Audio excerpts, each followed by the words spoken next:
Everyone. We are back again with our webinar series on learning in pandemic, and which is being Thank you, hosted sir. by International Bridges to Justice India with Criminal Okay. Justice Group, supported by Bar Council of Delhi. And today we have very wonderful lawyer, very popular, internationally renowned lawyer, Ms. Karuna Nundy. She'll be talking on litigation for fundamental rights, strategies, and substance. Without making you wait, I request Ms. Nundy. Hello, and thank you to the International Bridges for Justice and to the Bar Council of Delhi for having me, and in particular my dear friend and colleague Ajay Verma for organizing all these very helpful lecture series.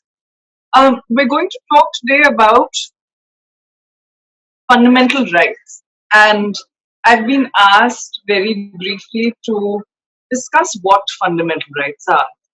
Of course, we all know that these are in Chapter 3 of our Constitution.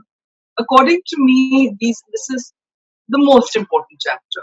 And why do I say this? It's because it determines what rights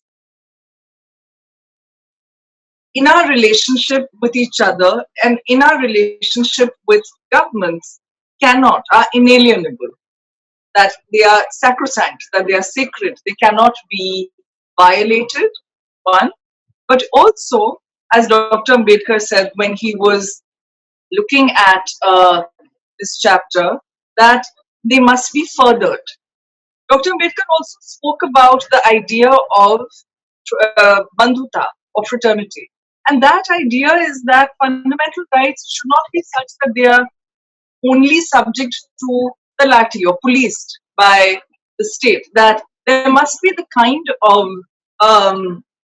feeling that we have amongst our fellow citizens, so that we are looking out for each other and we are looking to further each other's interests and not just our own. When we come to litigation, there's a misconception that if you just say, if you just speak of Article 21 or if you just speak of Article 14, that what flows from that is obvious. And I think what a lot of people do, and of course there are many, many lawyers that don't, but I think what some lawyers do is that they will take the importance of the cause and ignore the details of the law and hope that the importance of the cause and citing the fact that a fundamental right has been breached will carry them through the case. Sometimes it does, but very often it doesn't. What happens is that in such a case, if it goes through final judgment, that judgment, if that lawyer and that case loses, occupies the field, and that is detrimental to everybody, right? That's detrimental to fundamental right, to everybody who's suffering from violation of fundamental right, not just the people who are in that particular case, right? So I think the most important thing, that I have to say is that we must make sure that we address a case that involves a fundamental rights violation with the same due diligence as any other case. Let's go through very, very quickly what these fundamental rights are. I just go through the main ones. Article 14 speaks of equality before the law. And there are two kinds of equality. Formal equality, so that if you and I are at the same level, that we are treated equally, or rather that even if you and I are not at the same level, that we get treated the same. So for example, you have men and women being treated the same in hiring practices, and then people are gender blind. But there is also the idea of substantive equality, and that is that you address the particular situations of everybody, each different kind of citizen or different categories of citizens, particularly citizens who tend to have faced historical discrimination, like women, Dalits, etc., transgenders, and you make sure that their particular discriminations are addressed, right? So when you look at maternity leave acts, for example, right? Or very interestingly, if you want to look further into this issue, there's the Anuj Garg judgment, where essentially the Supreme Court said that women who had trained to be bartenders, right? Under the Punjab Excise Act, these women were being barred from being bartenders because they said that it's not good for them. We want to protect them. And what the Supreme Court said, citing a large number of people, including European Commission law, including Ruth Ginsburg, is that they said that when there is such so-called beneficial legislation protecting women from a job that they've obviously trained for, right? Then there must be scripts, and you're imposing these values. Then there must be strict scrutiny. And in this idea of strict scrutiny, they also address the idea that we are speaking of substantive equality.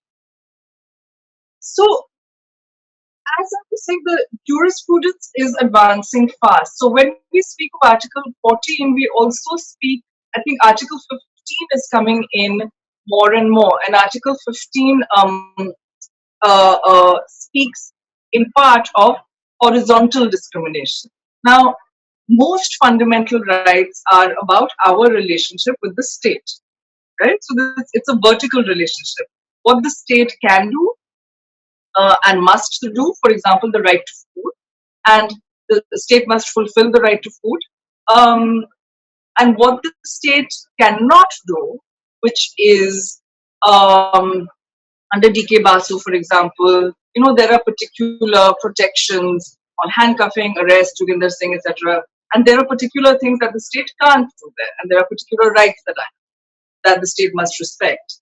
So these are negative and positive rights. But when we speak of Article 15, we speak more of horizontal rights, right? Now, horizontal rights are in my relationship with a shop or establishment or a economic, in an economic relationship. So, Anuj Garg that I spoke of addresses this. So does the Nalsar judgment, I think. And is an area of jurisprudence which is expanding, because very often what happens is we are violating each other's basic rights. For example, if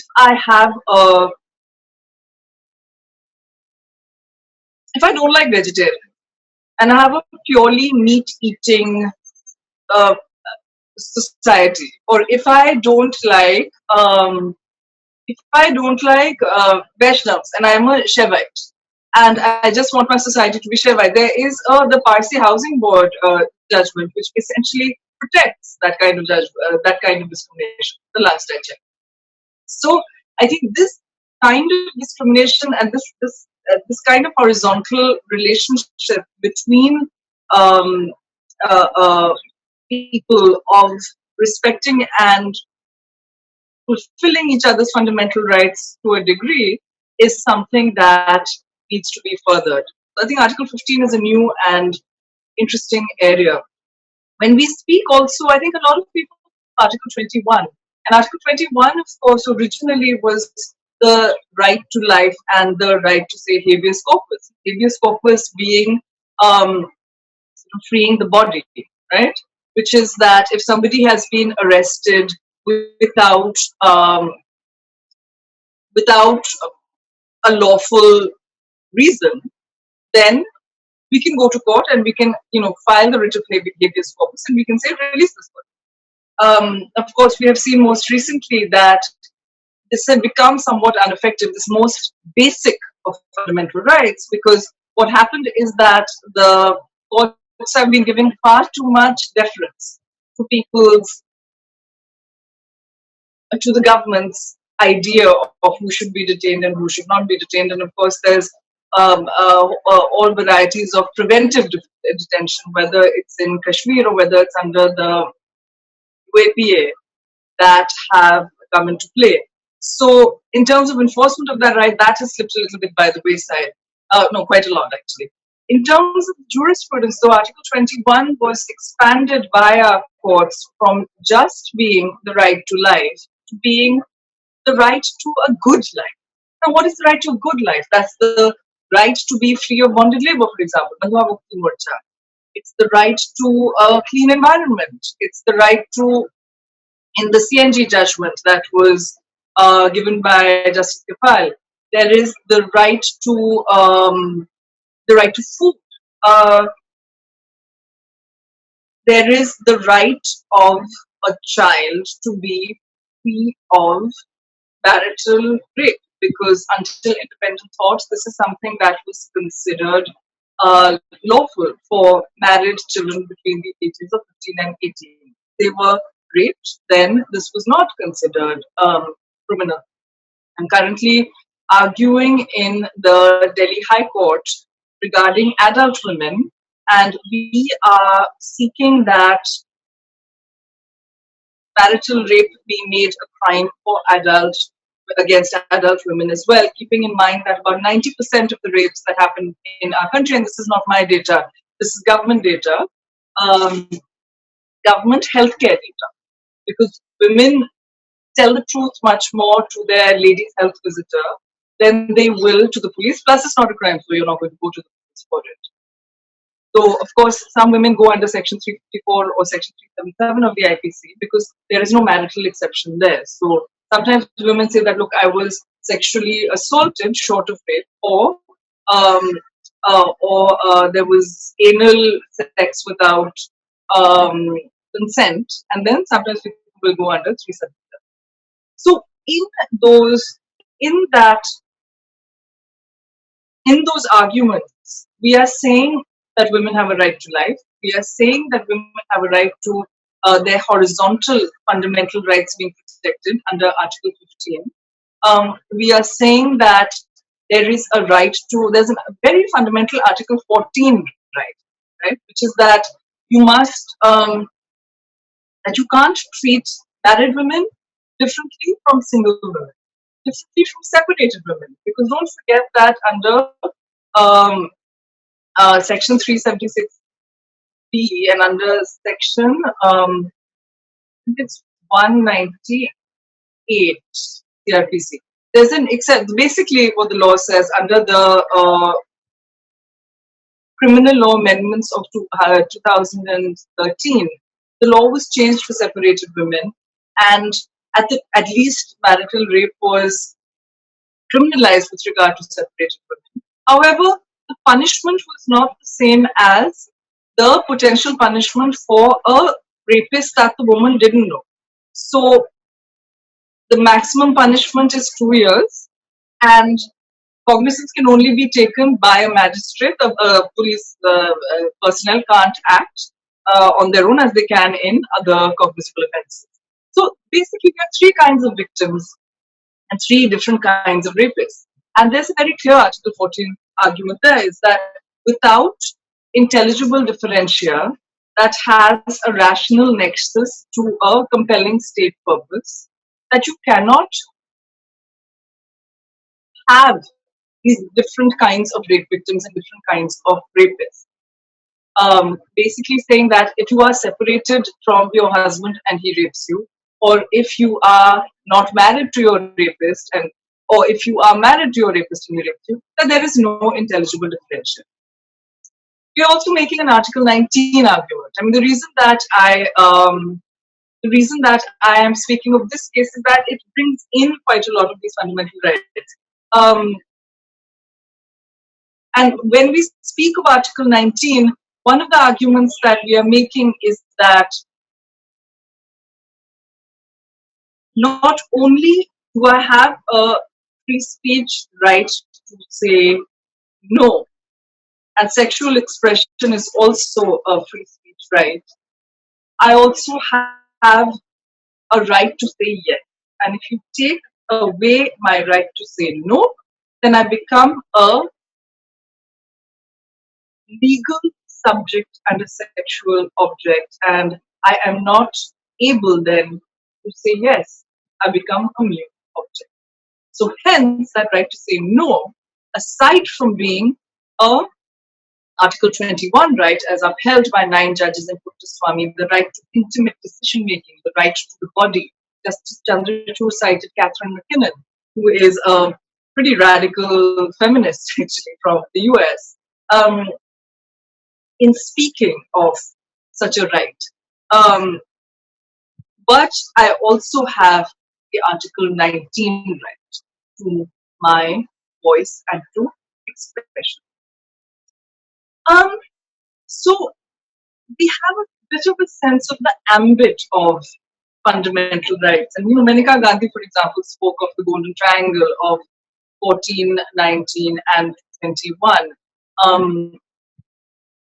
There is also 16 and there's also 17 regarding, but I'm going to focus mostly on 14, 19, and 21, although let us be clear that other rights also come into play when we speak of, when we're actually dealing with cases, right? So, for example, I spoke 15, but also Article 17, which deals with the abolition of untouchability, came into play in the Sabrimala case, because there were some people who were arguing that not letting women enter the temple while they are menstruating is akin to untouchability. And so that is where the Article 17 right, for example, was being cited. I personally was a little bit ambivalent about that, because I think that the way that Dalit women, women of so-called scheduled castes are treated is a whole different level of discrimination from Savarna women, and therefore to equate the two, there is a worry that there might be a dilution of Article 17, which I am somewhat concerned about. But of course, the intellectual point of is well taken of kind of analogizing the two. Speaking then of Maneka Gandhi and the Golden Triangle of Rights, now, these three are often cited together whenever fundamental rights are being argued, 14, 19, and 21. Whether it's equality and free speech, free movement, right to conduct business, etc., and the right to life. The thing that we see more and more in judgments that wonderful things will be said, but that you won't get your order for the particular plaintiff that you were arguing. So, the classic phrase that we lawyers use when that happens is that the operation was successful, the patient died. The operation was successful, the patient is dead. In the internet judgment, which is currently being discussed quite a lot, in Kashmir, essentially, if you read it, what becomes clear is that Justice Ramana is laying down various very important,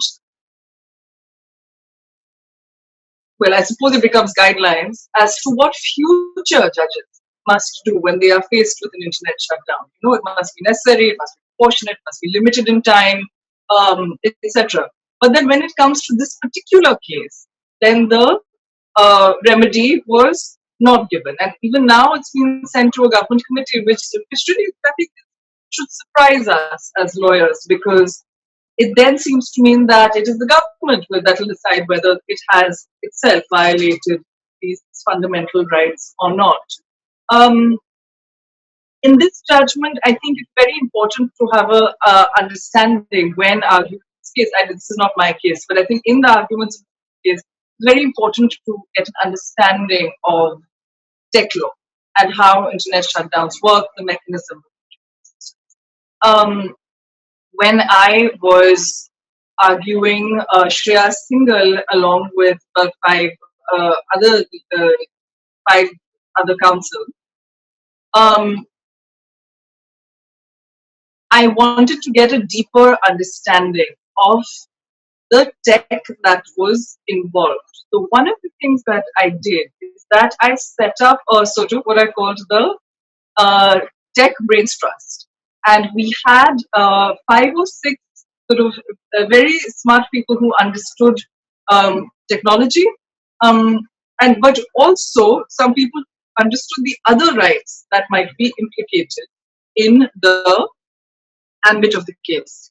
And those people didn't always agree. So we had some technology groups, but we also had groups who represented women's rights, children's rights, people who sort of cared about free speech, and people who cared about civil liberties. And these are not, there are overlaps, but these are not always the same people. And I think that this was very important because what we were asking for was not just, I was representing the Union of Civil Liberties along with Mr. Sanjay Parekh, and what we were asking was that case most famous for the Shreya Singhal case, because that was they came first, they filed their petition first, is for striking down of Section 66A. Now, Section 66A was of the IT Act, was a section that permitted at the lowest threshold the arrest of someone who sent an individual message to another person that would be annoying or inconvenient. Now, annoying or inconvenient was not defined anywhere. So because it was a cognizable offense, not only did an FIR have to be registered, but also what was annoying or inconvenient could be defined by the constable who was safe making the arrest, right? Now, as you can see, this is overbroad. It has a chilling effect, contrary to a large number of judgments. So we cited Kameshwar Prasad. We also cited the Whitney judgment from the United States, and which I think the U.S. judgments really appealed to Justice Nariman, who wrote the judgment, and he did a very close analysis of how US jurisprudence can be cited very easily in our courts because their free speech constitutional provision is actually not, contrary to popular perception, not very different from ours. The reason that it was very important to have this wide consultation is that we've also looked at other things. And the two other things are the issues that I had argued extensively. One was on website blocking, which is where the government can block any website that they feel is contrary to the website blocking rules of 2009. And at one point, I think it was January the 1st, 2000, and it was definitely in US Day, but I think 2017, the government blocked a large number of websites. GitHub, Vimeo, an archival, sort of a set of archival websites. And GitHub is where developers come together to create code. So they have a business that they collaboratively create on GitHub. Vimeo is where filmmakers store there and create films, you know. So these were all sort of work sites essentially that were being blocked for absolutely no reason. So what we were arguing prior to that actually is that you cannot block websites without giving reasons, right? So of course you have to abide by the rules, but if nobody has reasons, nobody knows what the reasons are, then nobody's going to know whether you are abiding by the rules or not, and then how are you even going to frame a challenge? What is the judge going to look at? So that is something that we did get in the judgment, and the argument was that it should be analogous to Section 95 and 96, which is on the banning of books of CIPC. And what Section 95 and 96 allow is any person, you know, to come and complain. And I think it's very important, that locus is very important, because what it follows is the right to know under the Ministry of Information and Broadcasting versus the state of West Bengal, the right to know under the SP Gupta case, which is the second of the three judges case. And the right to know is something that very fundamental part of the right to speak. And the third thing that we were asking for was intermediary liability, and we were saying that there should be a certain level of a safe harbor for intermediaries who can't control what people say on their platforms. For example, on if I have a Facebook page and somebody comes and puts a comment on it, then I can't be absolutely liable. So I think, therefore, that making sure that one is comfortable also with the tech when one is doing such a case is important. So, and that is the point that I joined Twitter when I started working on this case in 2012. And it's like Hotel California. You can check out anytime you like, but you can definitely there. But it just meant that I understood the various issues involved in much, much better, in a much more granular way. I am representing a fintech at the moment, and I've downloaded a few apps to understand how the tech environment there works.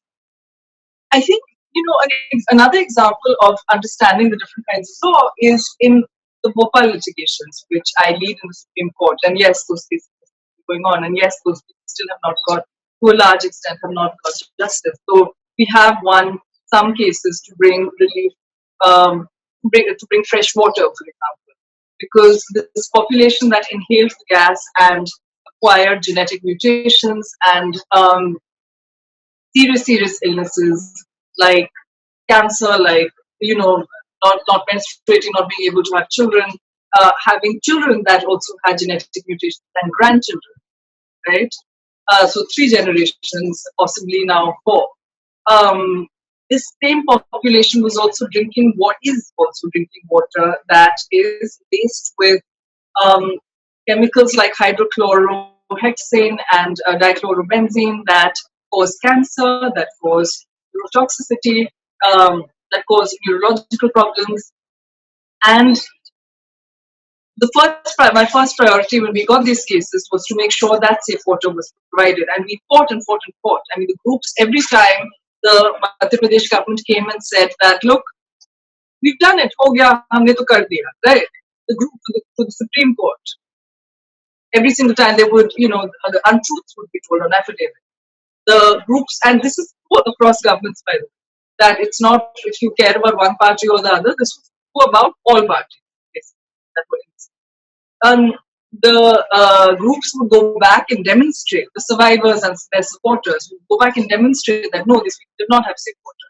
So we fought and fought and fought, and now the vast majority of the population does have safe water. Now, why do I say the vast majority? Only because the toxic waste is spreading, and it needs to be lifted and it needs to be disposed of in a safe manner. Various attempts have been made to dispose it of, and each time the proposal that is safe is rejected, and the proposal that is incredibly dangerous is somehow proceeded with. And sometimes it is just a lack of, I think, people coming together and applying the best minds and a level of deep competence in the field. And sometimes I fear that it is worse than that, because we were in the Supreme Court in 2010 and 2012 in an SLP against Madhya Pradesh, one of the Madhya Pradesh orders, directing, for example, that the waste be taken to a incinerator in Ankleshwar in Gujarat. And then when we came to the Supreme Court and I was arguing the matter, we pointed out to the court that the incinerator in Ankleshwar was owned by a gentleman who was also running an NGO who had intervened before the court, the Center Against Environmental Terrorism, and who was also the gentleman who had bought a Dow agribusiness for $25 million. Now, this being relevant because Dow and Union Carbide had merged and become the same entity, and now they have merged further with DuPont. Also, with regard to knowing different kinds of law, these 3 entities that have merged make it more and more difficult for the survivors to, if there was a judgment in our favor, to have the monies disbursed, because there are various corporate veils. Everyone will say that, look, I am a separate legal entity. Because what they are following is a process of reverse triangular merger. It's an idea in the United States where you come together into a shell company, and then that shell company sort of falls off, and then the two separate again, right?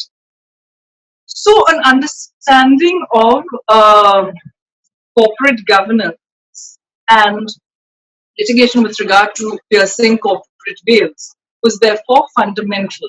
And I also do quite a lot of commercial litigation. So this was an area of law that I happened to be comfortable with. But we needed this area in the United States because it was possible that the veil piercing under the conflict of laws rules, which is that should the law of the parent company be applied, which is Union Carbide, the Union Carbide Corporation or Union Carbide India Limited, or should the law of the subsidiary be applied? It could be either, right? So we needed a qualified, unqualified lawyer in New York, but I haven't really practiced that.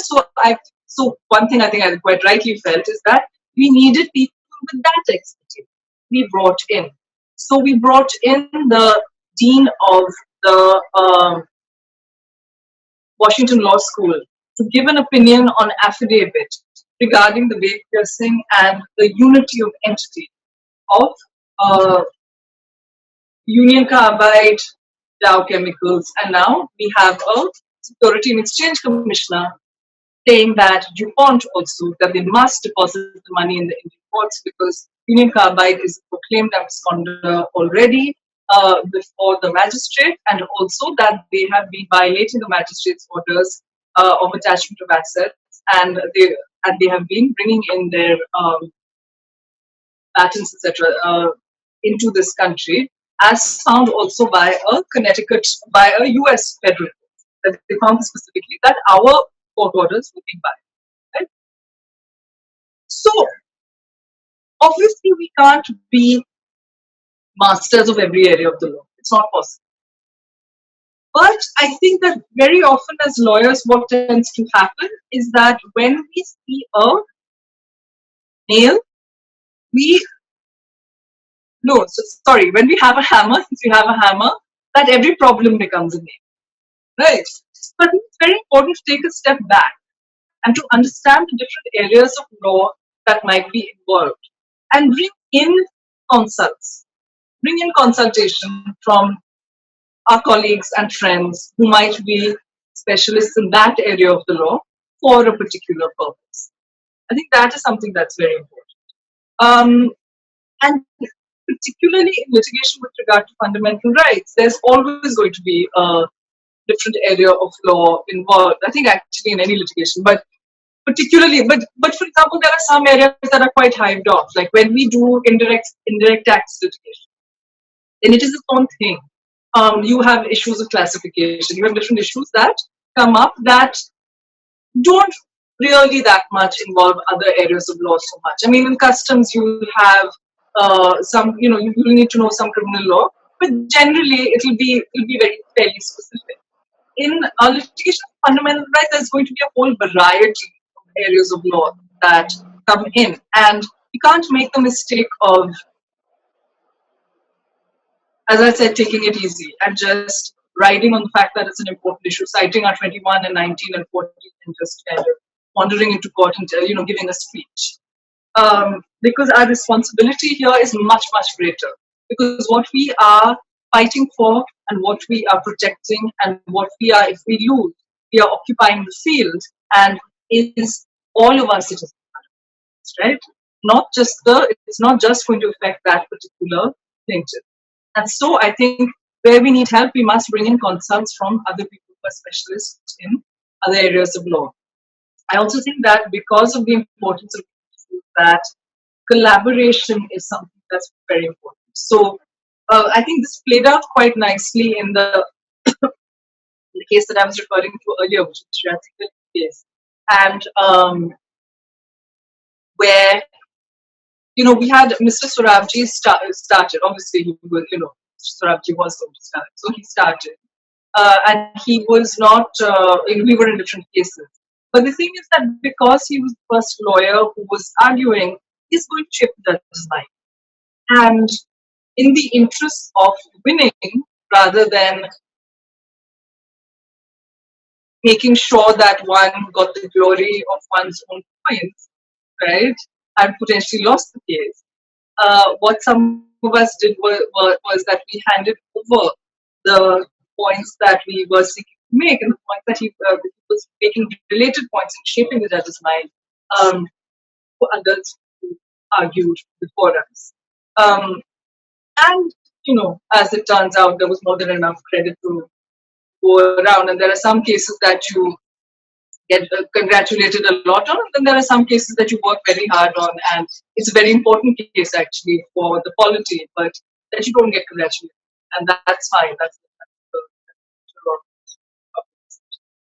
so I think collaboration is something that's very important, and of course, collaboration outside the courtroom also I was speaking of, where we collaborate with various tech groups, various rights groups, various free speech groups, to understand the impact that the intermediary liability would have on these various groups. And I know that these phrases are somewhat technical, so we're going to open it up for questions. So please feel free to ask questions about anything, and particularly the what I am speaking of. When we are speaking of fundamental rights, as I said, criminal law, and I know that a lot of you are sort of specialists in criminal law, I think is one of the most important areas where these are litigated. When we speak, for example, of women's rights, what is the most, not the most, but one of the most intimate, important rights, the right to bodily integrity, the right to dignity, the right to physical freedom. And so what violates that quite a lot is rape. So the criminal law, therefore, when we are acting for rape victim, is something that goes to the heart of women's rights then.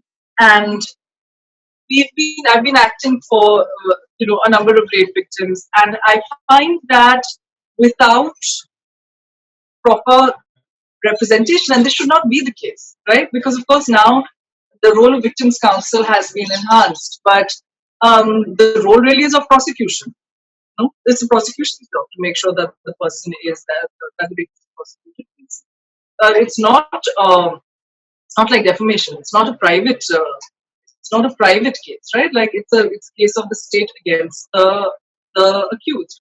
But however, I have seen that not only is our system overburdened, our prosecution is overburdened, our police is overburdened, and sometimes there's a lack of interest, and that if the person is represented, then the potential for justice is just much, much, much greater. Making sure, for example, that the FIR and the 164 and the testimony before court is completely consistent, so that she is treated as a sterling witness. Making sure that the prosecutor has all the judgments, making sure that she's not bullied when she is, and they do let us sit next to the victim when she's giving her testimony. Making sure she's not bullied, making sure that the proper objections are made, and that she is allowed to give her testimony without hindrance, etc. Similarly, with regard to free speech, my friend Ajay, who's hosting this, and I collaborated on the Vishal Gurdani case, where there were FIRs against him across the country for 2 Twitter jokes that he made. And essentially, we first looked at different kinds of law here, right? There's the constitutional law.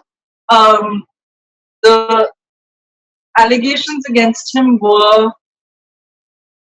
there were 2 sections that were cited. There was 295A, which is deliberate and malicious insult to religion.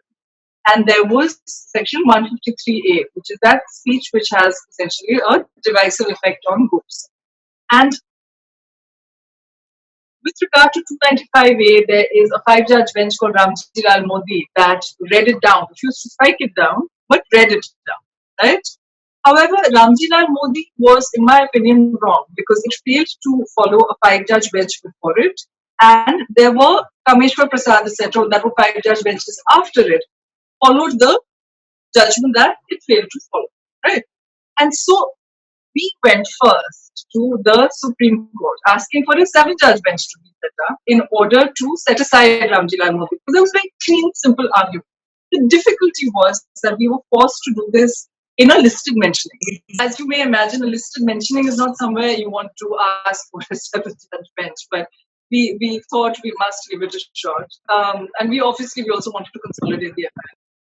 So so that is something that wasn't allowed, but we were given leave to go to the High Court. So we went to the High Court and didn't get a stay order there. And then we did something that I was very reluctant to do, is that I went to the sessions judge in Ambala.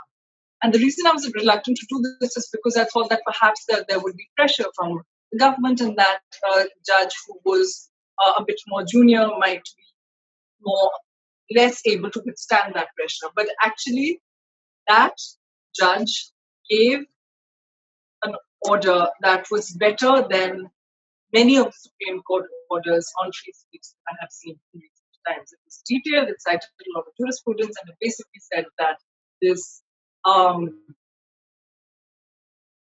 case was, essentially motivated, and there was nothing in it that moved, that the provisions cited were moved. So I'm going to end by saying two things: that many of these cases are David versus Goliath cases, because one is against the state, or one is against a big company and the state, and one is against, a lot of power. Very frequently, this includes money power, right? I think the answer to that is to, in addition to everything that we have spoken of, and making sure that the people that we are representing, that we are actually representing, making sure that we can bring those voices into the courtroom, that we are not just making stuff up to what we think is right. Because as lawyers, it's not about us. It's not about me. It's not about you. We are sort of instruments to facilitate justice. So while bringing those voices to the courtroom, I think we must prepare. Because as lawyers, that is our strongest tool. In the Karim Morani case, where I was representing a rape victim, is the accused. There were about 5 or 6 of us on my side. And on his side, there were about 40 to 50 lawyers. The case was being led by the former Attorney General Mukul Rohatgi, and also by Siddharth Luthra, who I also have a sort of lot of respect for as a friend, and they were on the other side, right? And Mr. Rohatgi is a great advocate and was a very eminent lawyer, and so many things were said, and a lot of sort of over a long period. And the first case, the case for anticipatory bail, I was able to point to the bench to one fallacy in what was being said. I didn't speak for long, it was short, and we won the case.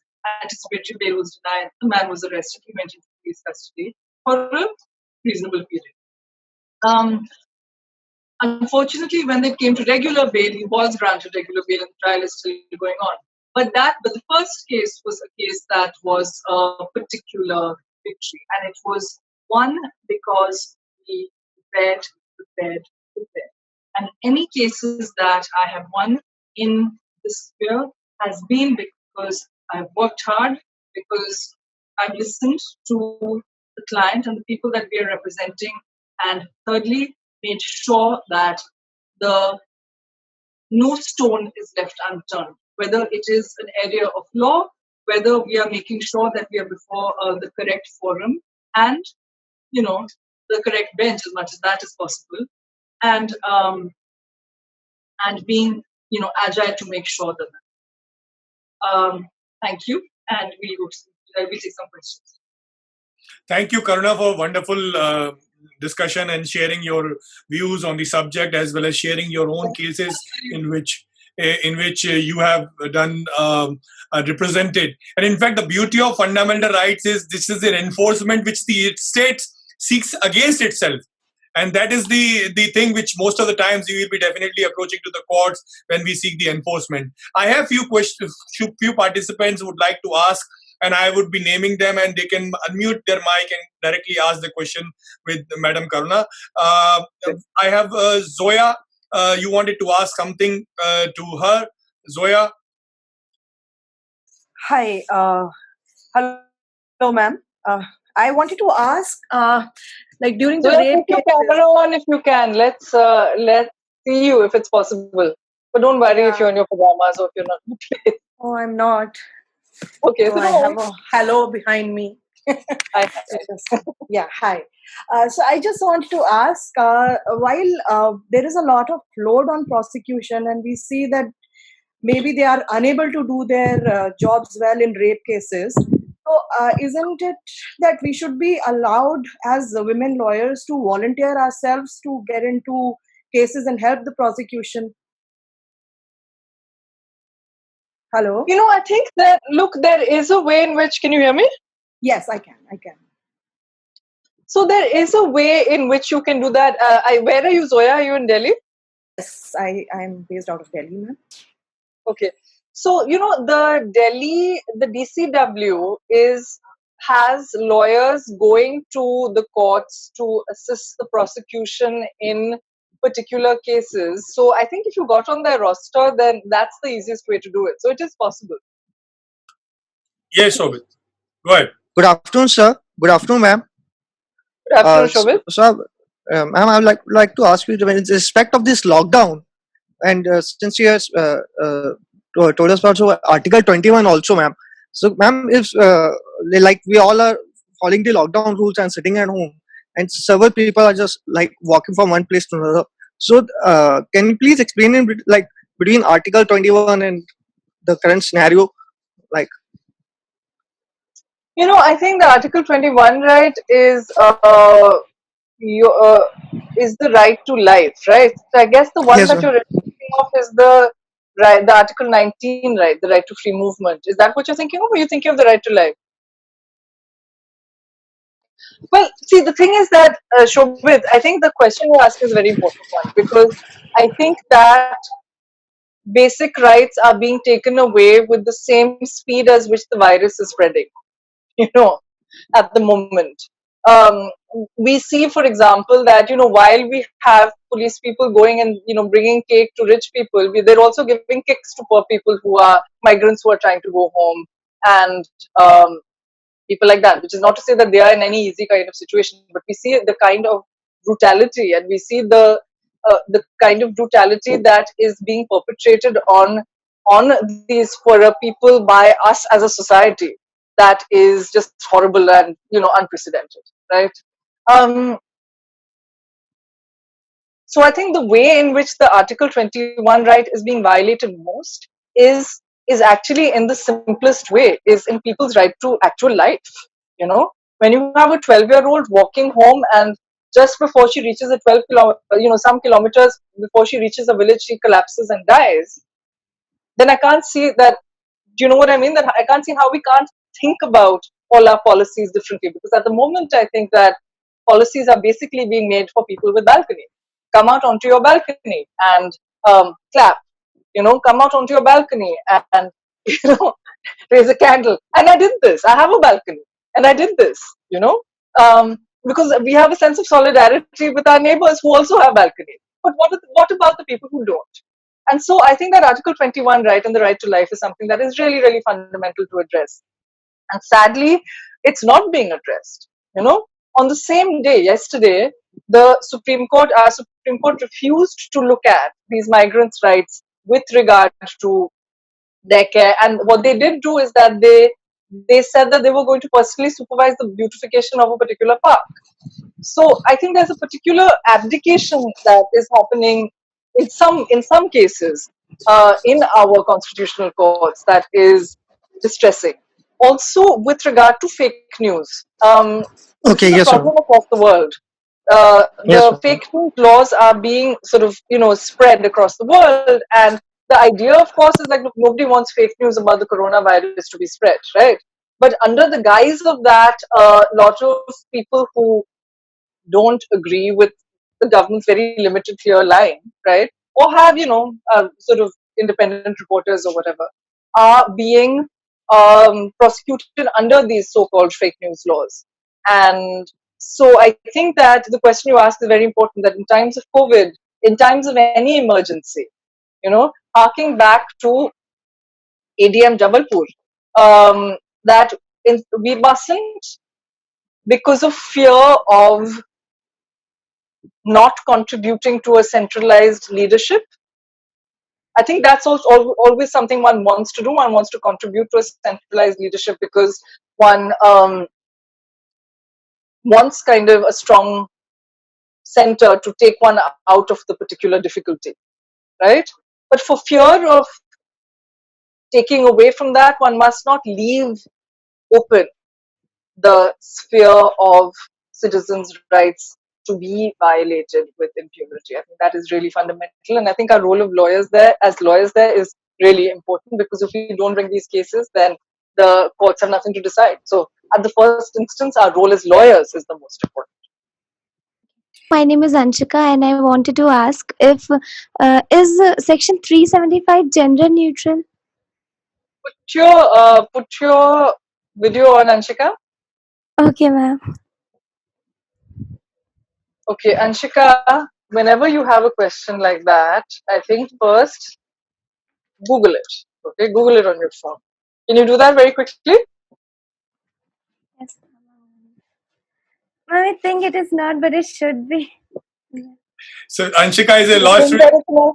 Okay, now Yes, Anshika, what I want to say is that when you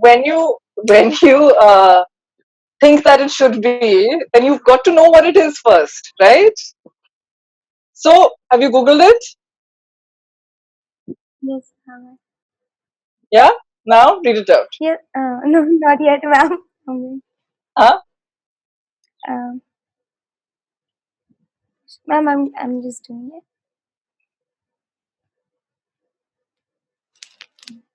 Okay, well, we don't want to take up other people's time too much. I just Googled it. A man is said to commit rape who, except in the case hereinafter accepted, has sexual intercourse with a woman under circumstances falling under any of these 6 following descriptions, right? So, the way that it is currently defined is Yes, man and woman. So, let us keep in mind that a lot of men get raped, right?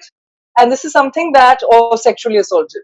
And this is something that is not adequately addressed under our present legal system. I think it's fundamental to address. So when many of us were working on the criminal law amendments of 2013, we tried to address this, and we said that the victim must be gender neutral. So the victim should be man, woman, trans, basically anybody who is sexually assaulted. It shouldn't be restricted according to gender. At the same time, we must remember that I would say about more than 99% of the people who assault are men, right? Which leaves that 1%, say, or less than 1%. It's true. But the justification, and so, which is why at the moment, I think that to have the assaulter be defined as a man, I think is all right, because you make laws for a particular situation. It is still, there are still questions in my mind about this, whether the law should stay like this. But for the most part, I do think it should stay like this. And the reason is this. Say you are in Eastern UP, right? And a Dalit woman is raped by a Thakur man, for example. Thakur man has a lawyer, Dalit woman doesn't have a lawyer. Thakur man's lawyer, if you were the Thakur man's lawyer, what would you say? I would say, go and make a complaint against her of rape. Go and say that she raped you. his rape complaint is much more likely to be registered as an FIR. Rape is a crime where the actus reus, it's one thing, right? Unlike, for example, if it's a criminal breach of trust, where you give me the money, I have the money, and I convert it to my own use, right? Rape is not like that. It's one act that could go either way, right? So therefore, I register the FIR first. In fact, my FIR gets registered, her FIR doesn't even get registered. If it gets registered much later, then it's said to be a backlash. So I think in this particular scenario, that I do think that it is not only all right, I think it's important that the perpetrator be gender specific and the victim, I think, should become gender neutral. My question is, it's Mugda, ma'am. I'm logged in from my mom's profile. Ma'am, having worked on so many rape cases, how do you see death penalty as a deterrent, and how do you see it in context of right to life? That's my first question. And the second one is that Justice Krishna Iyer's statement that the basic rule is bail and not jail. What's your view on that? And lastly, we know of rape cases being botched up at the lower levels with respect to MLC, with respect to so many other evidentiary rules. How do you represent these victims at the higher levels after there has been inadequate evidentiary care that has been taken? So a lot of questions there, Mugda. Look, at the first instance, I think I used to instinctively think that the death penalty was the right thing to do. The reason I had changed is because I realized that it doesn't serve anyone, you know. It's not a deterrent. And this is not just me saying so. There are lots and lots and lots of studies that show that it's not a deterrent. In fact, almost all the studies show that it's not a deterrent, that it doesn't prevent violent crime, right? Now look at our jurisdiction in itself. The death penalty has been on the books for rape since 2000, and for certain kinds of rape since 2013, who had the Nirbhaya convicts very prominently, sentenced to death and then hanged. And have the rape stopped or reduced? No, they haven't, right? Secondly, as a society, we sometimes get it wrong. There was a case that went up to the Supreme Court where Justice M.B. Shah and Justice Pasayat actually diverged whether the man was even guilty or not, right, on a two-judge bench. So 50% of the court thought the man was not guilty, and the man was sentenced to death,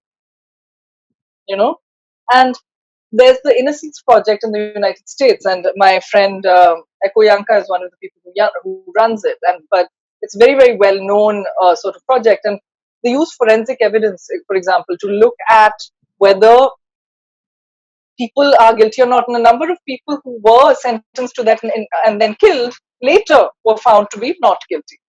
And this is something that can't be fixed. A third reason is that, have you ever heard of a rich person who commits a crime being sentenced to death? No. There's a huge, it's almost exclusively poor people. It's a large number of these people, a disproportionate number of Dalits and Muslims and STs. And so I think that the way that it operates is wrong. If you think about marital rape, and I was just speaking about the fact that 90% of the people who are accused, I beg your pardon, it's not crime, so not accused, but 90% of the people who commit rape are husbands of the rape victim, right? And as I said, these are not my figures, these are government figures. Is anyone going to ask for them to be put to death? No. In fact, they're saying it's not even a crime. So therefore, when we ask for the death penalty, our idea is that rape is something that is outside, that rape is something that is, in Delhi, they say, अच्छा ये लोग आते हैं, हरियाणा से आते हैं, UP से आते हैं, और ये सब करतूते करते हैं, तो हमारे borders बंद करवा दो, right? Then you have Mohan Bhagwat, who said, नहीं, ये शहरों में होता है, ये शहरी काम है, right? Then you have the BBC when they were interviewing me saying that, oh, this is an Indian problem, which is not true. Our conviction rate actually is about 27%. In the conviction rate in France is about 7%. The English conviction rate is, I think, the last time I checked, I think it's about 3%. Okay. So there, our women's movement have actually taken our laws and brought our conviction rates to a much higher level. So I think this idea that these poor Indian women and must be helped is wrong. Like, everyone should look into their own backyards and sort of strengthen their own society, and we should all strengthen our own societies and also have solidarity with each other, but not try and rescue. So yes, these are the reasons that I'm against the death penalty, and I'll try and answer your other questions offline because we spent so much time on it. Thank you. I have the Zoya ji. She would like to ask again one question. Zoya. Hello, ma'am. Hello, Zoya. Ma'am, of late there has been a relaxation of labor laws in a few states, UP, Gujarat. So how do you see that? Don't you think that they are infringement upon the fundamental rights, basic rights, human rights? Of course. And the forced labor, right to not be forced into labor, is in itself a fundamental right? And when this was being discussed by Dr. Ambedkar, I think the elements of compulsion and the elements of coercion were thought of as more subtle than sort of tying up people into chain gangs and making them work. So let us remember that minimum wage legislation was passed with regard to the fundamental right against forced labor, and economic coercion was something that was thought of in passing this minimum wage legislation, right? Which is that if I have no other option, and if I'm going to starve on the one hand, and if I'm going to work for like 100 rupees a day, right, or even 200 rupees a day, then that's something that goes against my fundamental rights. And so when we see people cancelling the flights out of Bangalore, and cancelling trains out of Bangalore because the construction lobby is saying that they need labor, or when we see labor rights being suspended, and when we see economists, and I think there's some very, very brilliant economists, and I found the ideas on this to be particularly stupid, right? Saying that it's a good thing the laws were not good, so it's a good thing that's suspended. Like, it's so stupid. Like, because it's not just the reason that the economists were objecting is because they were saying that the way our labor laws currently stand is too strict, and so very few people get hired in the formal economy under the ambit of these laws, and everyone else is basically contract labor and gets left out, right? The point is that it also contains issues about toilet breaks and safety and health and all of that.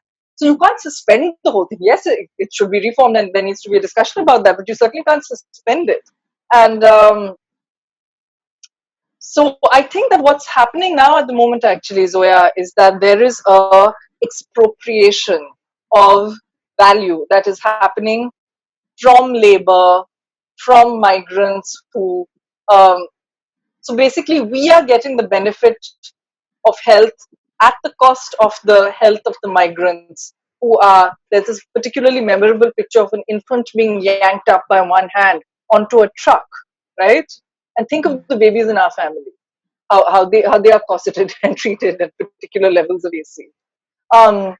When we think of labor and we think of us on we are workers as well, and of course I'm not taking away from any of the people in our fraternity, our lawyers and sorority, our lawyers who are having a tough time because the courts are closed. But we have a particular luxury. We have devices on which we can have these webinars and training sessions and all that. And so sort of the benefit that we are getting is at the cost of these laborers, and actually more than us, the construction lobby, the industrialists, when people are being forced to work without the benefit of even basic health and safety.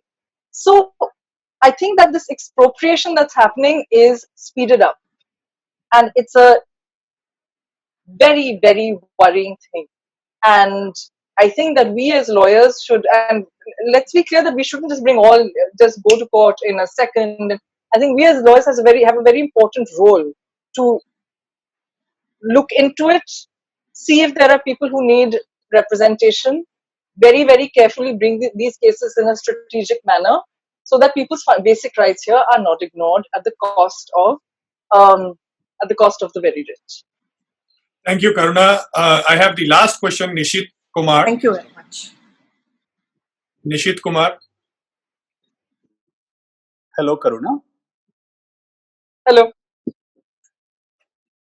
I'm not a lawyer. I run an NGO. Okay. And I have a very simple question to ask you. This concerns the right to religion. So our constitution, of course, guarantees the right to religion. My question is this. Many people in public offices, like a police station, like a government office, they have pictures of deities and they perform pujas. If I happen not to be a part of that religion and I go to a police station where a constable is actually doing a puja to, let's say, Ganpati or something, and I'm actually seeking help, there is an inherent bias in the constable when he deals with me. This inherent bias may come about because it may be subconscious, it may be conscious. The fact is that his right to practice his religion in a public place, may impact his dealing with me. If I'm a non-Hindu, for example, in a state where the chief minister wears a saffron robe and performs puja before he sits on the chair, inherently there is a bias likely to happen when he deals with me, if I'm not that subject. So my question is very simple. Does the right to religion allow you to practice it when you're in a public office publicly? This is a very interesting question, Ishiji. Now, look, I'm going to go back to first principles. Now, in our preamble, somewhat controversially, because it was brought in 1976, our state is a secular state, right?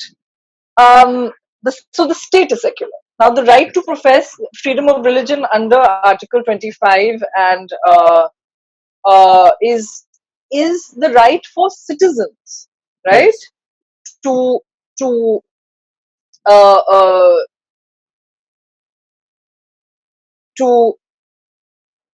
practice their religion as a citizen, as opposed to the state to practice a religion in a particular way. In S.R. Bommai versus the Union of India, it was held that secularism is a basic feature of the Indian Constitution. So there are some judgments to say that secularism is part of the basic structure of the Indian Constitution. Now, this is not just because it's in the preamble, because of course the preamble thing is a bit controversial, as I said, because it was brought in 1976. But also, I think it comes in Article 14, the right to treat everybody equally. I mean, the obligation to treat everybody equally, right? An article. I mean, basically, there's a whole bunch of. If you look at the fundamental rights as a whole, I think it makes clear that India is a secular state and that people who profess different kinds of religions must be treated equally, right? And so from that, I think what flows is that our constable friend here who wants to worship, Ish, why is he doing it on duty? Why is he doing his puja in the office? Why go to any police station, it happens every day. I completely agree with you. So there, I think, is a service violation in and of itself, right? Here he is doing puja every day. Like, presumably, it's not just a one-off, right? If you do puja, you tend to do it like every day or every Tuesday or whatever it is, right? So he should be doing it as a citizen during his time off. He can go to whatever mandir, masjid, gurdwara, whatever he likes, right? There's absolutely no cause for him to do it in the office. And look, it'll be in the service rules. It'll be in a whole bunch of service rules. The constitution's pretty clear on it. I don't think that's the point. I think the point is that who's going to bell the cat?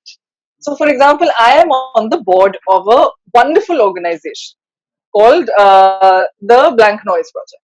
Okay, so we went to register the trust deed, and there the trustee's office. There's one picture of Lakshmi, a picture of Ganesh. Now, I had come down to Bangalore for 3 hours to get it done. I needed my work done. I needed to leave. this is me, and I'm not exactly the quietest person when it comes to these sorts of issues.